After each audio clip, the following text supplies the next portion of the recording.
Assalomu alaykum jigarlar. Bugun 17-may 2025-yil navbatdagi mashinamiz Honda Cryer.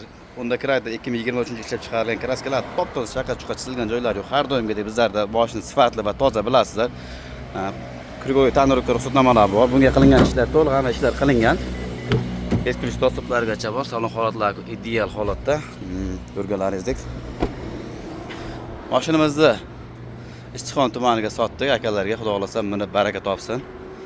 Bu narxi keladigan bo'lsak, narxi 14700 bo'ldi. Xudo xolasa mana oluvchimiz.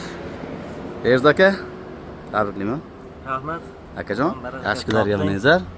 Mashina qanday ekan? Aytganda dittadek chiqdimi? Kraskalar toza zo'r chiqdi. Bundan ham zo'rlarni xudo xolasa sizlarga mashina bundan ham zo'r mariya qilib berishlar nasib qilsin aka. Yaxshi kunlarimiz yana bir tabrik aka. Sog' bo'lingizlar, salomat bo'lingizlar. Kimga qanaqa mosh kerak bo'lsa, pastdan aloqa chiqarsa, bundan ham zo'r narxlarda qilib beramiz. Sog' bo'lingizlar, salomat bo'ling.